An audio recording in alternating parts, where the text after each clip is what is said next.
I'm JJ Virgin, PhD dropout, sorry mom, turned 4-time New York Times bestselling author.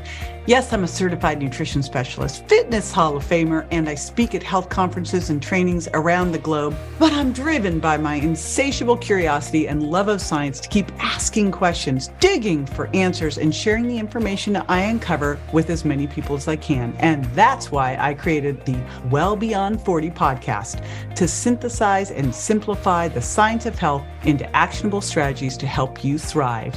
In each episode, we'll talk about what's working in the world of wellness, from personalized nutrition and healing your metabolism to healthy aging and prescriptive fitness. Join me on the journey to better health so you can love how you look and feel right now and have the energy to play full out at 100. All right, Well Beyond 40ers. I am super excited about this session today because this is one I've been wanting to do for a long time. We are going to be digging into GLP-1 today. We're going to be talking about GLP-1, the hormone that you produce endogenously, and why you might not be producing it well, how to know and how to optimize it, and how that should be like the big important thing that you do. We'll also be talking about exogenous GLP-1 agonists, and so things like semaglutide, tirzepatide, you've heard of them as Ozempic, Mounjaro. We will be talking about when those are a good idea, what you should do if you're considering going on one of those. So we are going deep into all of this. I have the perfect guest to be doing this, and it is Ashley Koff. Ashley Koff is a registered dietitian. She has been working in the world of personalized nutrition for 25 plus years. She's the founder of the Better Nutrition Program, where she leads a team developing cutting-edge personalized nutrition solutions.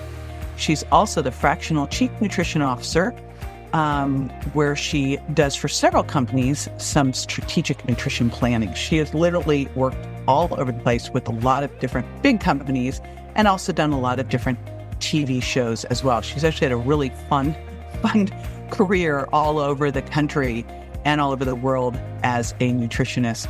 She's done a bunch of reality TV shows. She was awarded by InStyle magazine as Hollywood's leading nutritionist and CNN's top 100 health makers and the top 10 social health makers in nutrition and the 50 top natural influencers. So she is definitely one to follow. And she is literally a wealth of knowledge on this topic. I couldn't have picked a better person to unpack all of this with. And it just so happened we were both speaking at Integrated Healthcare Symposium. I saw what she was talking about. It was going to be the same time as my talk. And I went, our talks are like almond butter and chocolate. They need to go together. And I definitely wanted to meet her in person. So this is a very informative, amazing interview you are going to want to have pen and paper for. And also, we have a guide that she's put together. So you're furiously taking notes. No, you'll also be able to get a guide with her recommendations and her quiz to know if your gut is GLP-1 optimized. So you're going to be able to get that at jjvirgin.com/Koff, Koff. I will be right back with Ashley. Stay with me.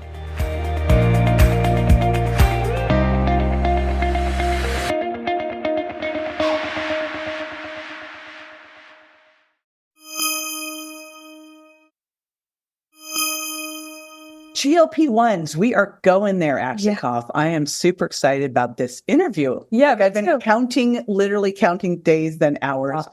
And because there's so much confusion around GLP-1, what it does, what the drugs do. So we are going to unpack it. And I think before we even start there, you've been in the biz for a long time. We've been like circling around each other forever. What got you excited about GLP-1s? Yeah. So, and reminding ourselves that GLP-1 is actually a hormone that is produced in our body, right? And for me, and in the lining of our digestive tract. So my personal story probably should have gotten me excited about GLP-1. I was a kid with a lot of antibiotics. I battled what I thought was weight and belly and just not eating well, but didn't actually learn until much later that it was digestive issues and certainly injury to the lining of my digestive tract. So as a result, I struggled with appetite, cravings. I'm an athlete, so I would go and be like, I can train like a boy, I'll eat like a boy, and that kind of thing. I was like, didn't work out physiologically so well. So, I think some of those pieces, in hindsight, this is so important to understand. So I definitely want to come back at some point to how we think about kids as it relates to that and understanding even pregnancy and fertility, because so much of this is being built at that point. I'm glad you said that, because I keep looking at this going, it must be that we've really messed this up. So messed up. That our natural state of being was to be really good producers of GLP-1, and we've really messed it up. Yeah. Okay. Yeah. So we've really messed it up. I will also say, I think we're going to continue to learn more that genetically there are people where they are just less good at producing. So we know people from a methylation standpoint where there are efficiencies and inefficiencies, it's detoxification, et cetera. Especially because, again, where it's produced and how it's deployed, we do understand that is going to be something that has genetic implications. But like we always say, maybe like 20, 30% genetics, right? Definitely like 70, 80% epigenetics. So we have screwed it up. We have, when somebody has those injuries or insults to their digestive tract lining, that is going to be one of my, what I'll call GLP-1 personas. So when we're taking a quiz and we're saying, should I optimize my GLP-1? If I have those, or if I have a disease there, if I have Crohn's, ulcerative colitis, celiac, et cetera, I'm going to know I need to focus there. So what got me interested in is I really started my career totally selfish because of my own experience, helping people optimize their digestion.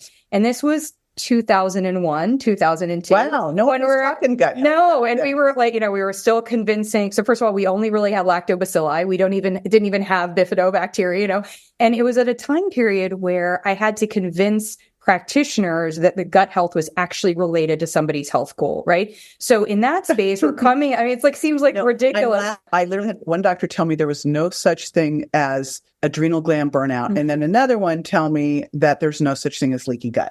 So by the way, still today when, there's no, and I'm like, okay. And I also had, the IBD patients where people would say, oh, the nutrition has nothing to do with it. I mean, come on that part, right? So we had to learn that. And something very interesting happened to me. I was working on digestive health, but needed to make money, see some more patients. So I'm in Los Angeles, and an opportunity came along to work in the minimally invasive surgery department as an outpatient dietitian at Cedars. And I thought bariatric surgery was the worst thing ever. I had seen it in my residency. I'd seen a couple of people that had been, they were non-compliant theoretically, like the whole thing had not been done right for them. And I had this ego. I'm like, I can help anyone lose 100 pounds and I can help them keep it off. Oh, the ego of youth in this space. Or to any practitioner who says like, there's a perfect way of doing this. I'm like, we're lucky if we can get to the better way. So I started working in bariatrics, and it was an over the night, literally overnight, the patient goes in, has gastric bypass. By day 2, diabetes is gone. And they would say to me, Ashley, I don't know if I can get my protein in. I literally don't have any hunger. Like I forgot all day. And it was like their whole world was disrupted. Like I'm forgetting to eat. I don't, I can't get this amount in. So I didn't actually it was probably like a year or two before we actually identified this is something called your incretin hormones. And we started to understand that your GLP-1 hormone is actually the master regulator. It's the switch that flips on insulin and leptin. So leptin being our appetite satiety, right? And insulin being for blood sugar. So when we realized that was there, to me, what always came about, whether it was the lap band or the gastric bypass, is how do we make sure that we're getting that result in people? And then also what happens if that result doesn't stick around for people? And that was it became this fascination with these hormones and how do we do it? And I certainly have explored all the things that, that you talk about and that are so important for people. Protein first, the amount of protein, are we getting in our fiber? Are we not getting in empty calories? Are we doing enough strength training? Because fitness impacts our fitness approach, all of those things. But it's only been in about the last, I would say, 4 to 5 years with the explosion of the microbiome, the really intensified effort to understand how the microbiome works and sort of what are those triggers. And then additionally, some of the research that's been done on key ingredients that has really helped us understand how we can naturally optimize endogenous GLP-1 production. And the answer is, who should be doing that? And we should say absolutely everyone. Literally everyone. So that is the answer. It's probably very similar to the conversation around detoxification. You don't go on a detox because you're eating crummy for a week or whatever. Right. You have a detoxification system. You want it working optimally. So we want our incretin hormone system working optimally. So that has to be part of our approach for everyone. The difference is who you are is going to depend on whether or not just doing it endogenously is an opportunity and is going to work for you, or are you somebody who would also benefit from what we call exogenous? So for the people that don't know that word, that would be what we're doing outside of the body, i.e. a medication. And we're going to go over to those too. There's so many questions, but can I just say it is bizarro to me, the amount of misinformation and like flat out hate on the internet about these medications. Like it is a head scratcher to me. I was posting something about like, if you were doing these, here are the things you want to make sure you do to preserve your lean muscle mass, which by the way is the same thing you do if you were going on any diet. Right. All diets, you lose lean muscle mass. Right. You know, it is not unique to Ozempic. And a dietitian put in my little DMs, she's like, disgusting. Yeah. Yes. Smiley face. But I'm like, who does that? Yeah. I mean, like, all these attacks around this is so interesting.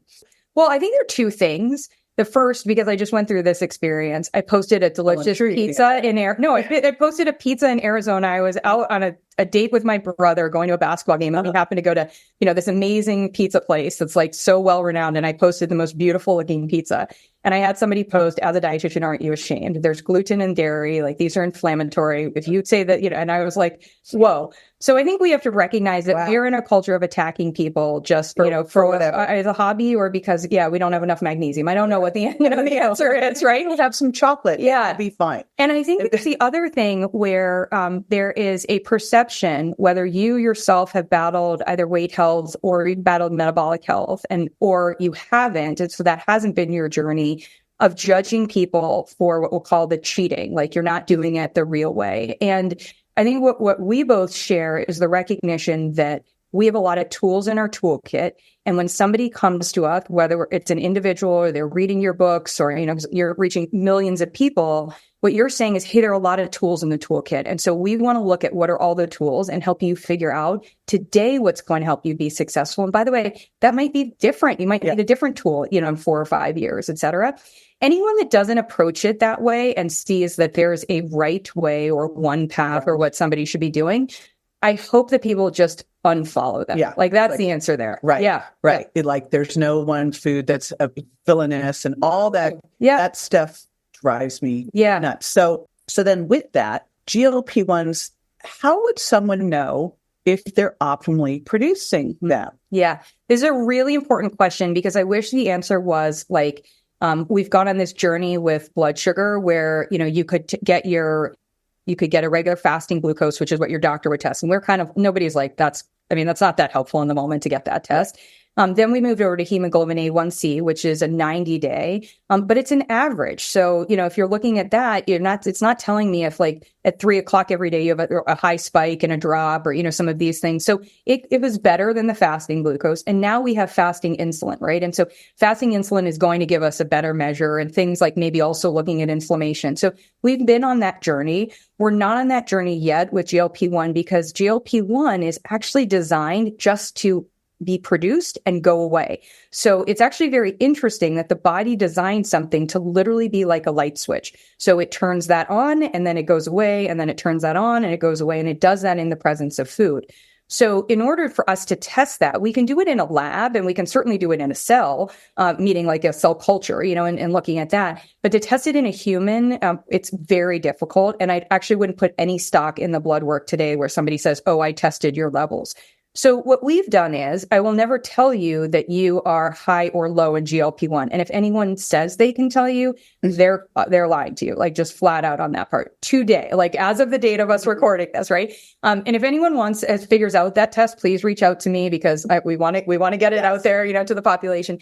So the other thing that we can do is then we can look for indications that your GLP-1 is suboptimal. And that would be things like, and we have a quiz where people can, do this for free to just see, but it would be things like I talked about all the different digestive stuff. So if I regularly use medications, if I've had antibiotics or high doses, or you're like me as a kid, you take them a lot. If I found out I was gluten intolerant, or I'm celiac, or there are many things that can attack that gut lining. If I'm somebody who, for certain reasons, can't consume fiber, or if I'm somebody who maybe doesn't consume any animal protein, or maybe I'm somebody who doesn't consume these types of essential fatty acids, there can be things that can give me an indication on that front. Mm-hmm. And then if I have the opportunity to look at somebody's labs, I can also, and wear a continuous glucose monitor sensor, I can also get information on that part. Now, here's the kicker. Do we need to do any of that? Because we answered a moment ago and said everybody should be out. So why not be intentional about optimizing your GLP-1, which every dietary recommendation you've ever given literally is for optimizing GLP-1 on that part. Yeah. It's so funny that the things that will optimize GLP-1 are also the things that will help you lose fat, put on muscle, will help, with better blood pressure control, better blood sugar control. Like, you look at the things and go, this thing does all these other things. Like, you could do a talk on all sorts of different health benefits and talk about it, and every single one it would fix. That's right. And that's also where too, we can turn around and say, for those of us that are experts in this field, what we have been telling you for 20 years is still the information to be following on that part. Where I think we're a little bit more like there are areas of opportunity because of the medications now being available, is that we're getting a little bit more hyper focused on things that can actually really help with satiety, or really move the needle with an insulin response in terms of insulin resistance, and some of these other pieces where people have maybe been investing in and really trying to do the work. They've been following your advice. They're going in there doing, and it hasn't been working for them. Right. So there are certain things like that. Like for me, I found that for many, like a subset of my patients, I shouldn't even say subset, because it's somewhere like 60% of Americans don't actually experience feeling full.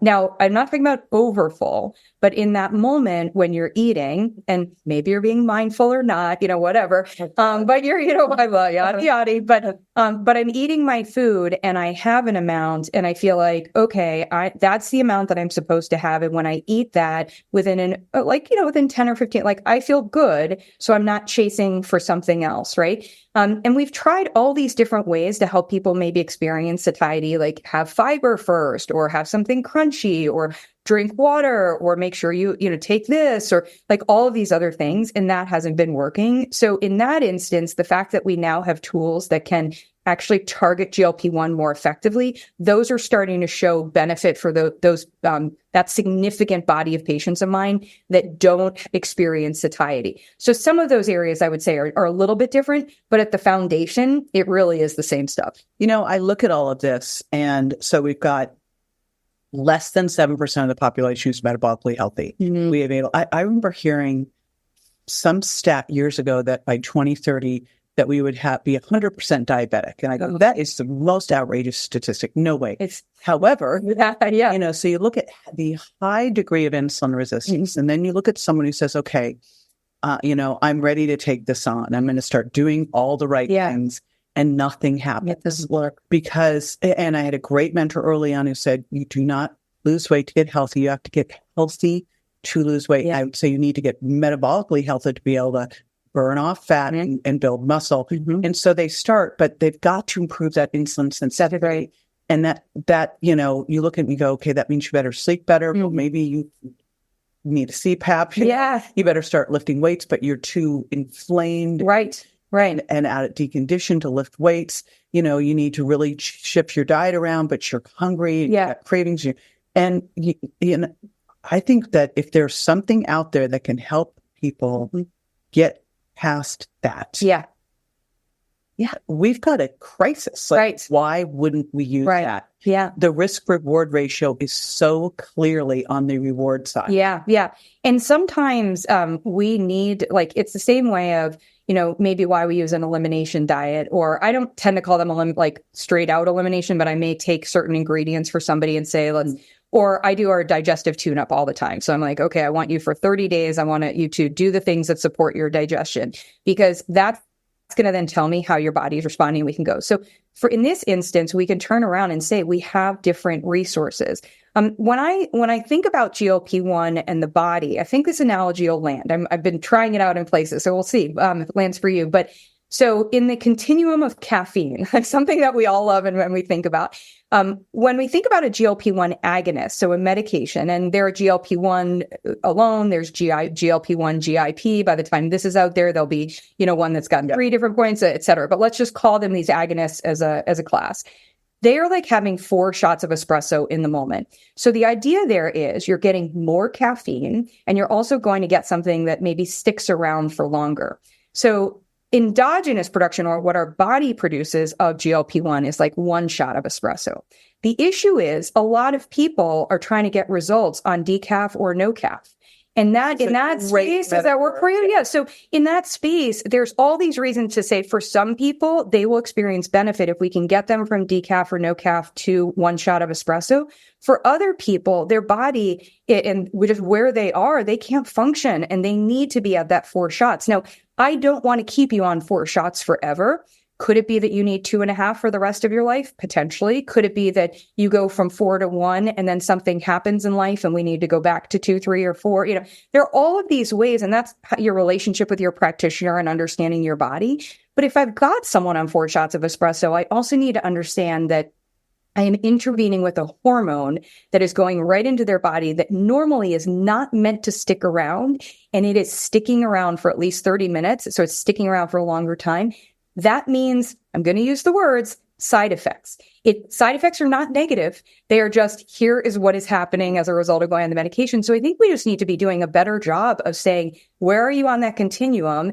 And before I make a choice about, what we're going to use for you, let's make sure that your body can handle 4 shots of espresso. And let's make sure we have a plan for what if tomorrow you need it, that wasn't available to you, or that kind of thing. And so these are the conversations we should be having instead of the, oh my gosh, I can't believe they're using a GLP-1, which is somebody who is actually not solution oriented in my mind. Now, when someone takes a GLP-1 agonist, what's the mechanism? Because you said that when, I know when we eat protein, we have fiber. I've been really playing around with allulose. For those of you that don't know, allulose is a rare sugar that doesn't raise blood sugar or insulin. I heard about it years ago. Mm-hmm. And so I actually started converting my products over. Yeah. It's the thing that Quest was using. Right. And so I was like, this is really interesting. But I was more interested. I'm like, it doesn't raise blood sugar. Mm-hmm. And then I started to see all of this research. Mm-hmm. And the research is wild what's coming out. And then I was just at Metabolic Health Summit, and they were showing me how they would take it, eat a candy bar, and drop their blood sugar. Yeah. What are you talking about? We aren't quite sure how what it does to the microbiome. And I think that's really interesting. I think it does some very positive things. One of the reasons I like allulose is it's 70% is sweet versus regular sugar. So unlike all of like monk fruit and these others with stevia, which are more sweet, which I always get worried about. Yeah. So it's like, is it turning you on to go more sweet? That's more right. Sweet, and so it's dialing up. So one of the like fun free experiments that I have people do is their sweet taste bud test. So you bite into an apple, like on a clean palate, take a couple of bites and see on a scale of 1 to 10, is it a 7 or greater? Mm-hmm. And the number of people who are like basically freebasing monk fruit and zevia, or stevia, like it's nothing, who are at like 8, 9s, and 10s, and we have to do this full reset for their sweet taste bud because you're right, it's affecting psychology and microbiome. So I think with allulose, that part is really interesting, to sort of look in that space. And all of these are part of those solutions and tools. An agonist is a little bit different. So it is a hormone that you're injecting. So think about when we inject other hormones. So if you are diabetic and you need insulin and you inject that, right? So it's fast acting, going into your body on that part. Maybe if I use testosterone cream or, something else in that way. So it's overriding. It's not actually asking your body to produce anything, right? That is why if ever anybody is trying to equate endogenous production and exogenous, or what the body makes versus this medication, they're having like it's not even apples to orange. I think it's like an apple to broccoli conversation. Like we're just not in the same space. Don't talk about it. So I think in this space, what we want to understand is that if we are injecting a hormone, you are going to have implications in your body of a higher amount of a hormone that is your body's actually only designed for it to go away. But the upside benefit of it is you have all these receptor sites.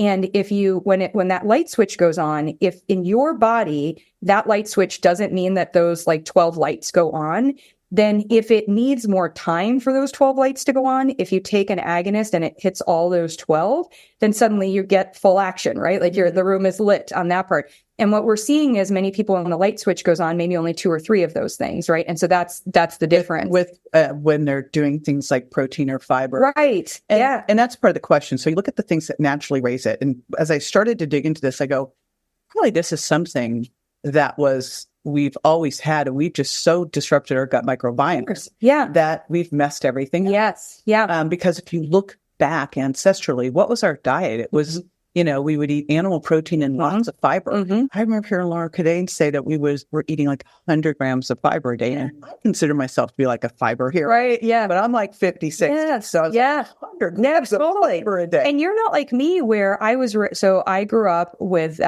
this unbeknownst to me, this diet, like belly issue. And literally, if I would eat any fiber, I just would bloat out, right? Because I had no good bacteria. So it took me a long time to repair and to do that. But I think we have to recognize in each individual what is that capability in that part. And I also want to be really clear financially, like we've both worked in Los Angeles, like, we worked with people where access theoretically from a financial standpoint is not an issue. But for the rest of the population, it's a significant issue. And so I think one of the things that I'm loving about the medications is that when used properly, when used strategically in partnership with your practitioner, when you're evaluating blood work, when you understand who the person is, you can use that and somebody can now have success increasing their fiber or success increasing their protein. And I also don't want you increasing your protein unless your digestion can handle it. And that means that we've got to make sure, because if you can't break it down, if you're on a proton pump inhibitor, if you are, or somebody where, or you've been doing a vegan diet forever. So the answer has to be multifactorial, but you're like the core part for us to come back to is these are tools and they're choices. A choice for no one should be don't optimize your GLP-1, right? So, and I love to say diets are tools, choose wisely. So I love all the tools. So when someone's doing something, assuming we've optimized their microbiome, they're doing protein, they've got fiber, what is the typical, we release GLP-1, some of the other things, is it like 30 minutes and it comes back down? Do we know? Well, I mean, it's a 30-second, like it literally is 30 seconds. Yeah. So 30 minutes is the medication, 30 seconds. And again, I'm not I'm giving you numbers of what I've heard and what people, from a research standpoint, I've looked at and whatever. And it is really, because it's really hard to research it, right? And even in the research, you have people reporting certain things and they're measuring it, but they're not measuring somebody who's just out in the wild, like drinking coffee and eating, and oh, by the way, coffee. Yes. And for many people, coffee and tea have an appetite suppressing. And it's like, aha. So are we, we used to always just attribute that to the antioxidants, in that part. Some people were like, oh, you're getting in water. I'm like, not really the way I drink. So it's very quick. Yeah, quick. And then the medication, though, you've taken the medication and doing it once a week. So it's not hanging out there. It's just correct doing. And so one of the things with the medication is you should, and again, this is why the one place I understand why it's available in this way, but I don't recommend it, is taking this as a medication without a practitioner oversight and without sort of nutrition counsel and coaching. Is it really available that way? It is. And it's kind of the Wild West out there. And there are also people that are, and I love compounding pharmacies. So I'm not saying compounding bad. I'm just I want somebody to be able to verify for me that what's in the compounding is actually what you're supposed to get. There's just cheats that are out there, right? That they're selling you something that's been. So don't buy this online. Don't buy this online. Don't know or from a practitioner who is who is willing to do an online script for you and selling it from a compounding pharmacy, and you're not seeing them as a practitioner.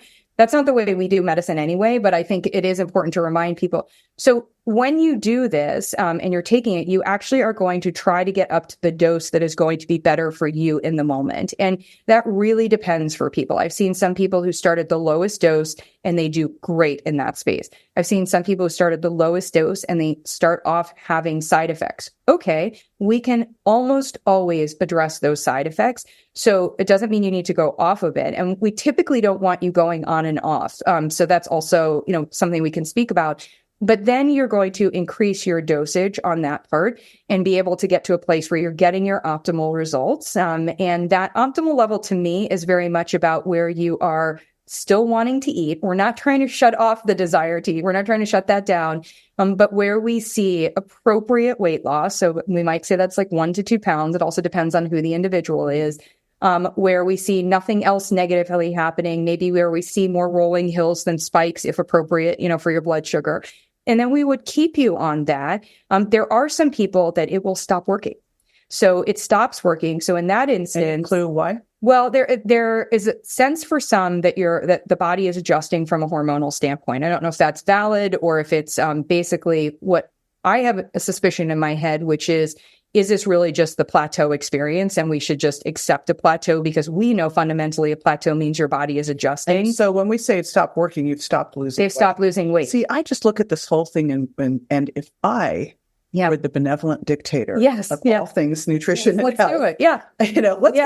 It would be any of these things. You would sign a contract. Yes. You only get this if you come in and do an in-body or DEXA. Yes. So you're tracking your fat-free mass. Yes. That you would absolutely be tracking your food intake and optimizing, making sure you're eating that protein first and getting in the amounts that you need and doing resistance training. And if you end up and willing to track your blood markers so that we can and if you aren't, this should not be a thing. I'm not going to script it for you or any diet for that matter, because it is so much worse to go on a diet, lose weight, and then go off the diet and gain it back than to have never done it. Yes. You're better off not doing it. Adobe Firefly is the all-in-one creative studio with AI-powered image and video editing for today's creative process. Built for creators of every kind, Firefly helps you generate, edit, and experiment fast. Because the asks aren't getting smaller, the budgets aren't getting bigger, and the timelines, still tight. With all the best creative AI models in one place, Firefly brings your ideas to life. Unlock a better way to make with Adobe Firefly. Dr. Shaw and I, we were actually just, presenting on this at Next Health. We have put together a protocol. See, I've had the protocol for how to do the endogenous side and also how to support patients who are wanting to have hit their goal and are wanting to either stay or to come off of it. And he's been scripting and figuring out that part. So he actually taught practitioners here that you absolutely need to have a contract. And we went through that. So the Molly is right there. So here's the contract. Here are the things I want you to be able to do. And in the event that you're not able to do some of those, let's have a conversation about what that means, but you are not going to keep getting the medication, on that part. And that's really important. What I do with people, though, is also make sure that we have a budget conversation. So for many people, they're actually going to end up paying out of pocket for this, like $1,700. See, that's where, why wouldn't we go to a compounding pharmacist? Right. Well, even the compounding, so the cost of these is depending on where somebody's getting it at, could be $300 a month. It could, but compounding is not much less expensive. So there are core ingredients there that are going to be expensive. The difference is, and the question mark is how much do you need, right? So if I'm at a higher dose, it's going to go away sooner, et cetera. But I will sit down and say, are you prepared for the next 6 months, for the next 4 years to pay X, which also includes seeing me or working with, one of my coaches? Here's what the blood work. And by the way, we can get your insurance to cover some of the blood work. I don't necessarily need fancy labs. I just need to make sure, we're looking at this, and is also going and the supplement side of things. And if you're not willing to do that, then I'm going to talk bariatric surgery and I'm going to talk my endogenous production and my other tools and say, maybe we're going to take the slow scenic route because I don't, as much as you wanted that faster acting, I can't in good conscience start you there and not know that I'm going to be able to take you to success. That's fantastic. Yeah. And so we have to put that together from a protocol standpoint. And for those of you that are listening that are like, I'm already on it, or I want to be on it, or my patients are just saying, put me on it. Okay. So if your patient is saying, put me on it, somebody came up after our talk and said that. And I said, turn around and I said, hey, and by the way, I love to shop at Target. I said, turn around and said, go to Target. Not that to get your GLP-1 there, but literally I'm not here to be that low cost option that isn't going to deliver long-term outcomes. Well, would you go to your manicurist and say, I really need my haircut? It's you go to the person that knows how to do this correctly. That's right. And this isn't, I think people think this is just an easy thing, just get it, but you're messing with metabolism. Yeah. And any diet. Yeah, that's right. Because losing weight without tracking it and losing muscle is so devastating. Yeah. And especially if you're 40 plus. Yes. Like, we have to be so careful about this. Yeah. And I think for perimenopausal women, one of the physicians that we work with who helps us nationally, she also does hormone. She looks at blood tests and will adjust from a hormone standpoint to make sure, number one, that we're not missing a hormonal reason that this is slow or that this is happening. So there's that side of it. But number two, that we have a baseline so that we can then, so if you're 50 and you're like, where am I? That at 52, we can turn around and we can still optimize.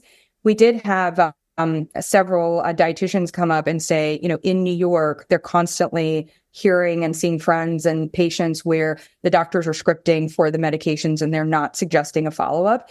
And I find that just really bad medicine. We couldn't do that with bariatric surgery because you actually couldn't get insurance to cover it if you didn't have a dietitian. At least in the beginning, you had to cover a dietitian and you had to cover a social worker, which we haven't even talked about how trauma and, all of these other factors are in there. But I think if you're a practitioner listening to this, you have to make that decision. If you're not going to provide that support yourself with your resources, you need to partner. And you and I are both very dedicated, and you're extremely skilled at this, of making sure the practitioners stay in their zone of genius and then outsource what isn't theirs, but make sure that's delivered so their system offers that. There are things you can do at scale. Make sure that those are being offered, though, in this case. And here's the thing. That's how you create a successful business. Right. Why did you want to do all the stuff that you don't need to learn all these things? Yes. Yeah. When I was doing my talk yesterday, I was saying, so they talk about how doctors get an hour of nutrition, but they get 0 of exercise. Mm-hmm. But the reality is, these are complicated things. Yeah. It doesn't seem like it. Yeah. And also, I feel like, shouldn't we be saying to doctors, okay, the recognition is you actually are not trained on this. So as a result, what I'd much rather train you on is how to ask or how to support your patient in getting connected to the person that can help them with nutrition, right? That's actually what the doctor should learn. So the doctor should learn how to be the quarterback or how to be the team player in that space rather than saying, I need you to be the expert. Because honestly, I want the doctor to be the expert at diagnosing, right? Like, that's really important to me. But as a dietitian, I'm not coming in and saying, hey, I'm going to diagnose you. Some of my colleagues may, but I'm not. And then they turn around and I'm going to say, but I'm going to be the one that's going to be here with you to help put together a plan from which we can start seeing if that works for your body. I have 50 coaches that work for me around the country. 50 coaches because I don't listen well to people. You and I are talking about that. I like to tell people what to do. Well, guess what? That doesn't translate into them actually doing it. So I then gracefully hand them over to my coaches who create SMART goals and who work with them and who help them figure out, and who also give me feedback, and I can give the doctor feedback and say, oh, okay, this is where we need to adjust, or the person is actually not doing any of what you discussed, or they're doing what you discussed and we're not getting better outcomes. So it needs to be a team experience with you in the place that is your zone of genius. So, one of the big things you hear about this is people go off it and gain all their weight, or they have to be on it for life. And I'm really unpacking these. I got this great research article the other day showing all the different things GLP-1 agonists can do for the body. I put my son on it for neuroregeneration. Okay. We've been low cycling him on it, where he does it every other week at a low dose. But the kidney function, cardiovascular, I was like osteoporosis, osteoarthritis. I was like, holy smokes. So is this something that someone could low dose for life? Right. And I heard another practitioner talk about how she was basically microdosing it, super low doses of it.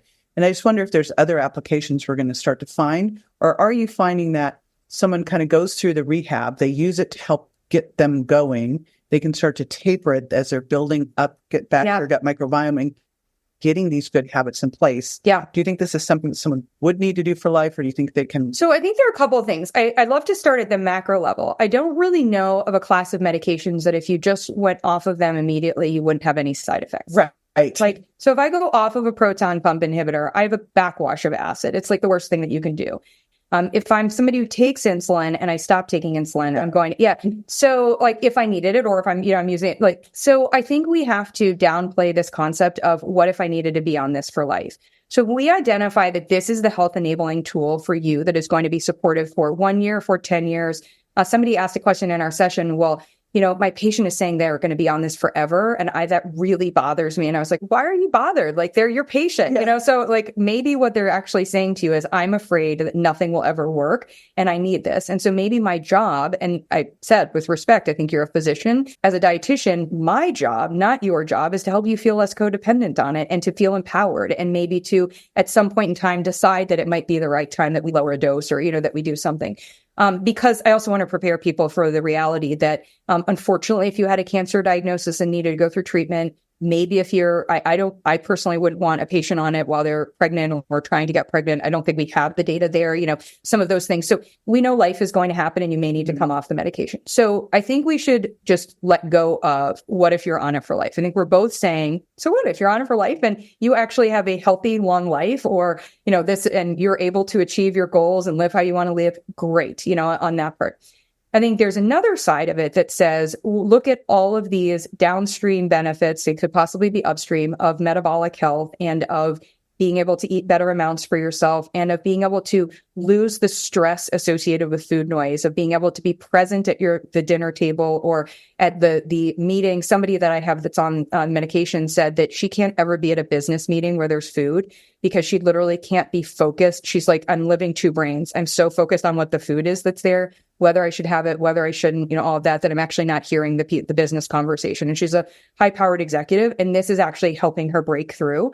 So that's interesting to me, right? To be able to say, like, look at all of these wins that we could have. I wonder too if one should break through with that feedback loop, if that's just gone. So this is interesting. So I actually think the only evidence that we have, which is not going to be very positive, is from bariatrics, because I don't think, like, me personally, I've been working with people about 15 months. So it hasn't been a long time. So I don't want to overstate and be like, oh my God, yeah, I kept them off it for years and, whatever. I mean, a lot can happen in 15 months, or in the subsequent time.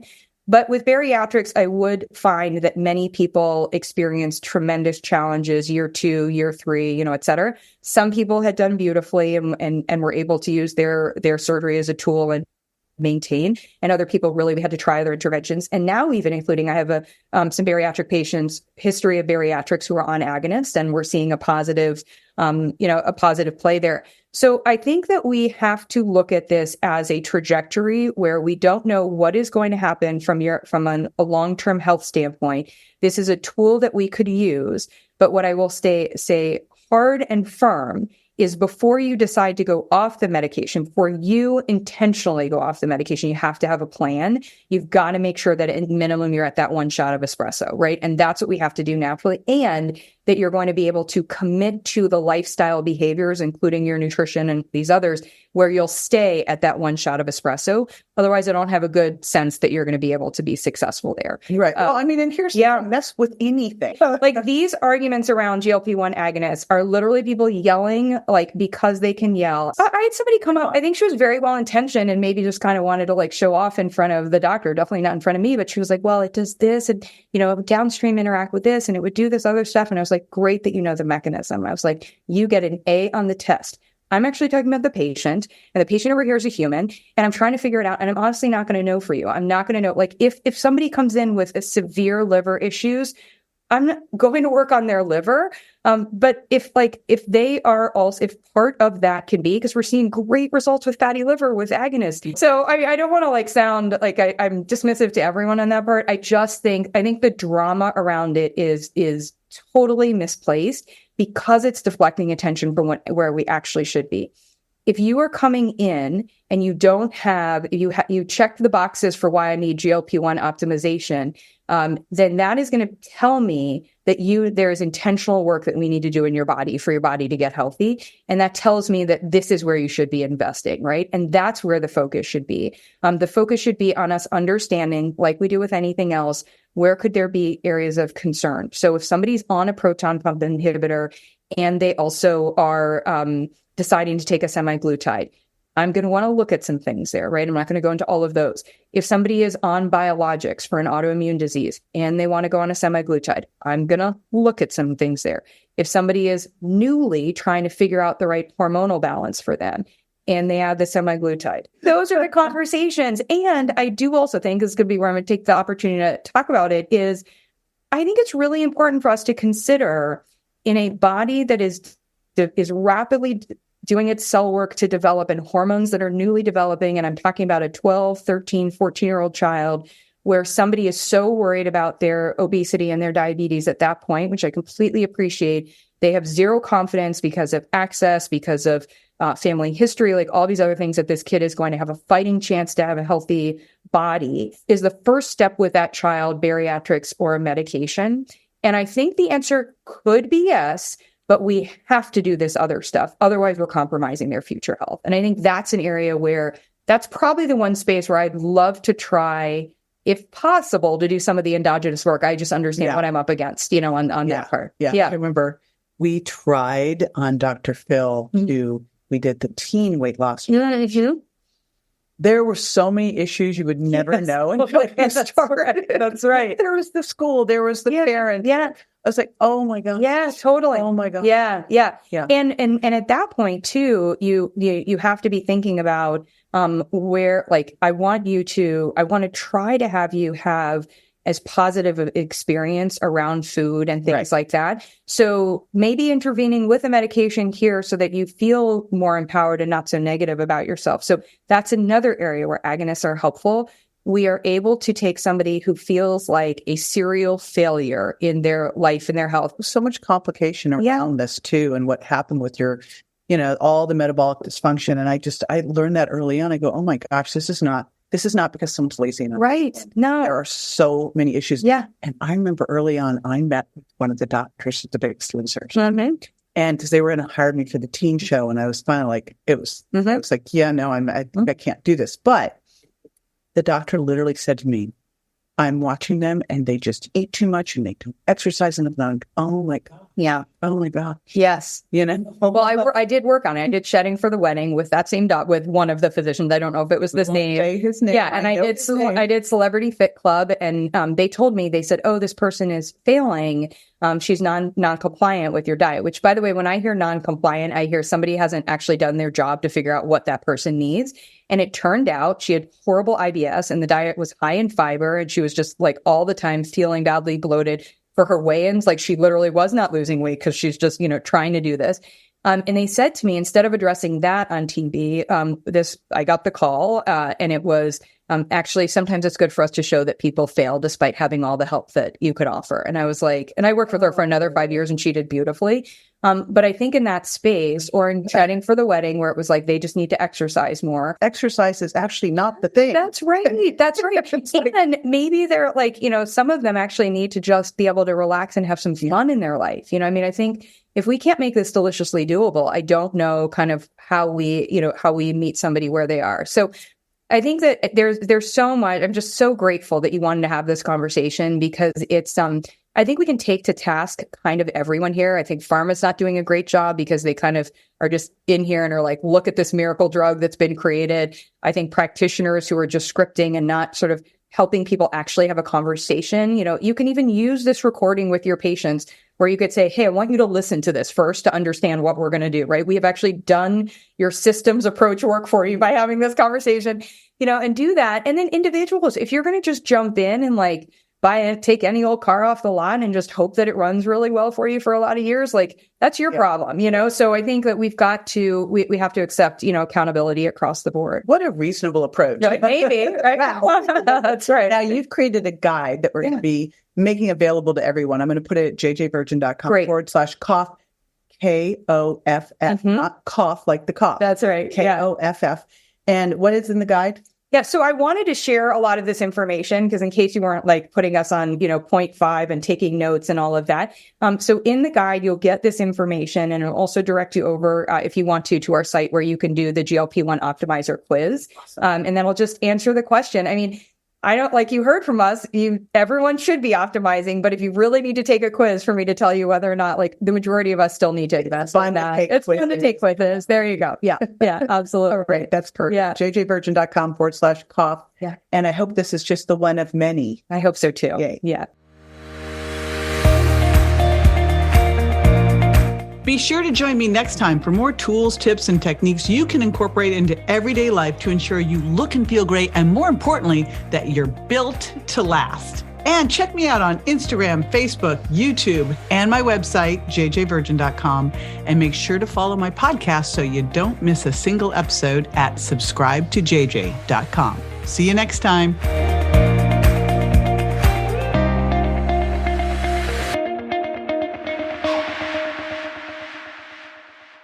Hey, JJ here. And just a reminder that the Well Beyond 40 podcast offers health, wellness, fitness, and nutritional information that's designed for educational and entertainment purposes only. You should not rely on this information as a substitute for, nor does it replace professional medical advice, diagnosis, or treatment.